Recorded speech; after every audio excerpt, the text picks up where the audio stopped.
Welcome to my quick review of Deathloop, and this is for PS5 and all the modern systems in PC.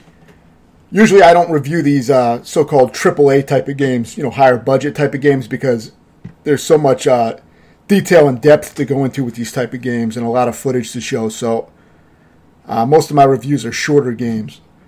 But with this game, it all kind of climaxes with you going through all the areas and taking out all the targets. So I was able to have the footage of most of the game and areas in one video.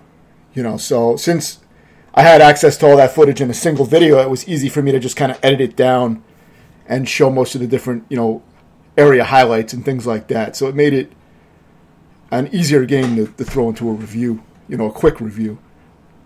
Because otherwise, to review these type of games in a lot of depth it would take many hours to put together, so most of my reviews are much quicker.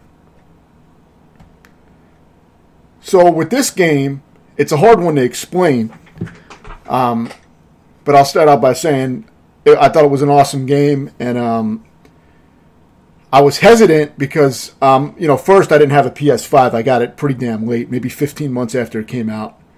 I was able to get one through eBay, and of course I had to pay like an extra $150 or whatever it was, but at least I got a working one. But so I did finally get access to the game that way, because I don't have a modern PC to play these kind of games. I'm not sure if this is on PC yet. It probably will be if it isn't.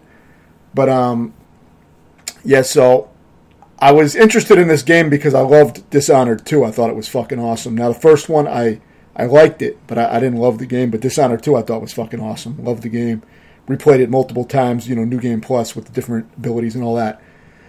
So when I watched videos of this game, I was not impressed. It just didn't look like a good atmosphere or anything too interesting. Wasn't really feeling the art style. Just nothing really stuck out to me. And I was unsure of the mechanic where you have to keep replaying the whole game. It's kind of like a roguelike in that sense, where you have to keep replaying areas again and again. So I wasn't sure if it was going to be repetitive or how you're actually supposed to beat the game or how it works. So there was a lot of unanswered questions. It was one of those games I just had to purchase and play for myself. So I ended up, loving the game. There's a few things that are not really for me, but some other players might like it. But here you have your menus where you can pick what abilities. You can only have 2 abilities equipped. They're like magic type of abilities. It would be like having magic powers in a game, basically. So you can pick 2 of those magic type abilities. And then you can outfit your weapons that you collect with various perks, and you can modify them in various ways. Like, if you pick Big Box perk, you'll get a bigger ammo clip, things like that. But there's much more useful ones than just that. There's ones that will, your bullets will slow enemies down. There's all these different type of things that you can have a faster, rate of fire, which is a common one, but there's a lot of interesting ones too that make things really interesting. And, definitely trust that the game has a lot of really, really interesting ways to modify your character and make it to your style. You even have things like vampiric type of bullets, which will suck health out of the enemies and give you health back, which can change the way you play. You can go a lot more aggressive with that, which in the end I ended up kind of mixing in a little bit of the vampiric ability of being able to hack guys with my machete and get health back when I was low on health. And that allowed me to play super aggressive with the other things that I had equipped. I had my character outfitted, really customized to the style that I like to play the game. There's a lot of different things you can do with that. And it's be more than what I could get into in a quick review. But trust that there's a lot of different things you can do with your character build. And now the way it works is, I'm going to try to sum it up best I can while I show these areas here and try to explain certain things. But the way it works is, initially you start out the game, you don't really know what the fuck is going on. You're stuck in a day that continuously loops. And when the day ends, you end up losing everything you collected. The weapons you collected, whatever abilities, they're called slabs. All that stuff goes away when the day loops. And you start over again. And all you have is, whatever knowledge you may have discovered, and any tips or hints that you find, like if you find notes in the environment, that shit goes into like a journal that you can check at any time. So you do keep those notes. But it's pretty bare bones initially. So the thing you need to first do is you need to unlock this ability to bank your residuum, which is a currency you use to unlock things permanently. so that when the day does loop, you get to keep that shit that you unlocked with the residuum. The way to unlock the ability to use residuum to keep your shit is you have to defeat this boss. It's one of the visionaries. You have to defeat 9 visionaries to beat the game, but you have to do it in a single day to actually beat the game. So you have to like put all the information that you got to line it up so that everyone is where you need them to be in a single day, so you can take them all out. But before you're able to do that, it's a long process. So the first thing you need to do is take out this visionary named Wenji. She has a bunch of clones of herself. You have to take out her and all the clones, and then you'll unlock the residuum. Once you unlock that, that's when you can really start the game and really start, powering up your character, basically, by getting weapons that you like and things like that you can purchase with this residuum currency. And you will get the currency by finding it in the environment, killing certain enemies and things like that.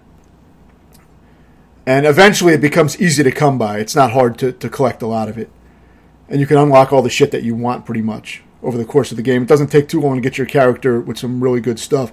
And the progression is pretty good as far as, you'll be playing for a while until you like power up your character the way you want it. But it does kind of hit a flat point where, you get about as powerful as you're going to get. And then there's not a hell of a lot left to do at that point, and it doesn't take super long to get there.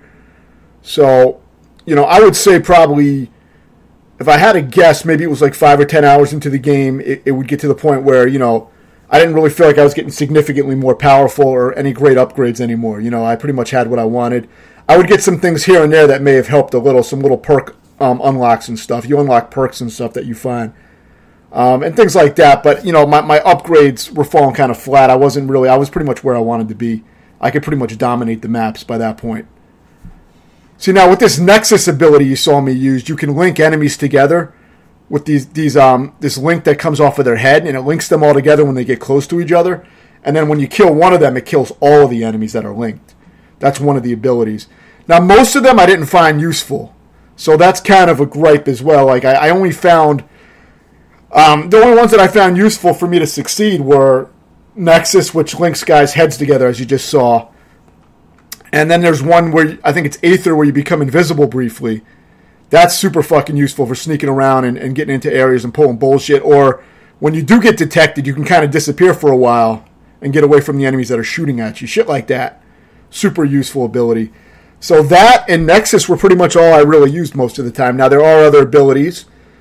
And, some of them are pretty cool, but I didn't have a reason to be throwing guys around with, telekinesis, flinging guys around the environment because, why would I fucking do that when I can link guys together with the Nexus and then use a silenced nail gun or pistol to headshot one of the guys, which would kill all the guys that were linked, right?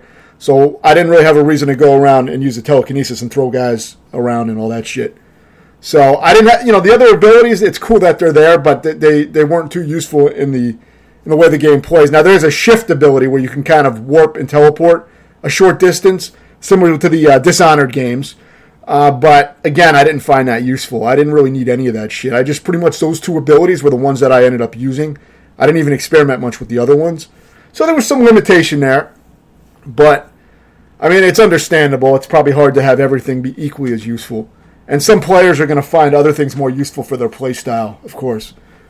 Now, there's things like turrets that you can set down, and you can hack them to commander them. So I can lure the guys out of this door here. You see me doing in the final stage. I lure them outside the mansion after I've set up all the visionaries to die inside the mansion. This is a big spoiler, so be aware of that.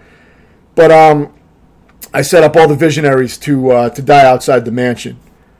Of course, there's a lot of setup that goes into that. But once I did that, it was very easy. I set up the turret. I take out... I actually blew up the turret accidentally, but I was so powerful by this point, I could pretty much hack to get life back with my machete because I had my perks set up, I had Nexus, I had everything fucking maxed out pretty much. So it was easy for me to survive this kind of thing.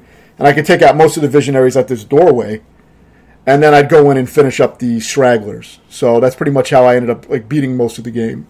But, of course, most of it, you have to... The part that's complicated to explain is that you have to set everything up to get to this point so that you can beat the game. And that requires a lot of setup. And the game is not really clear about how to do that, so I did look up some guys just to see how I had to set all the visionaries up to die in that single day. But I had a shitload of fun just playing the game normally, and following all the leads, because you unlock leads where you can do all these missions that seem like side missions, but they're really not. You pretty much have to do all of them, I think, to set up the ending of the game. So keep that in mind, that all these little mission leads, you want to do the arsenal leads and the visionary leads. There's 2 different types of leads you want to follow. And once you track a lead by clicking on it, it's going to show icons on your map of where to go and all that kind of shit to fulfill the lead. You want to try to complete all those. But I recommend using a guide towards the end after you're maybe 10, 15 hours in and you want to finish the game off. Maybe at that point use a guide. But before that, I would say just have fun powering up. Get all your, follow all the leads and stuff that you have available. You'll unlock more of them as you find notes and shit in the environment too. There's 4 different areas and there's 4 different times a day.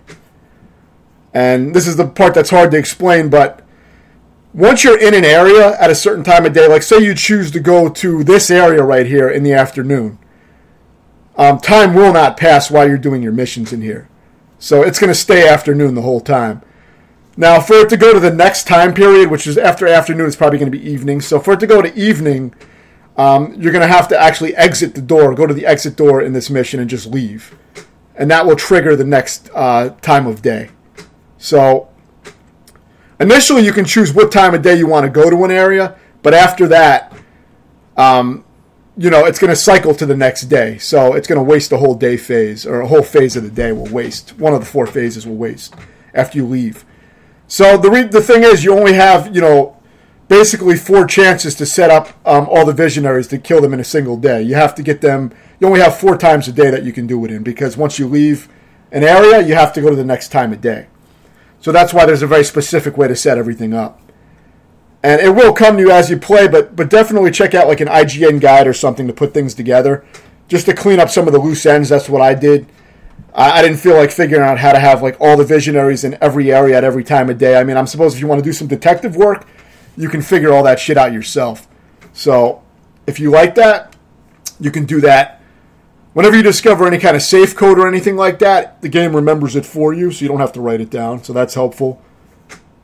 And I guess that's just a general idea of the game. It's be hard for me to go into all the little nuances and details, but I highly recommend it if you like Dishonored, and if you're willing to, if you're not willing to figure everything out near the end of the game, once you're all powered up, because once you're all powered up, you're pretty much at that point going to be ready to finish the game.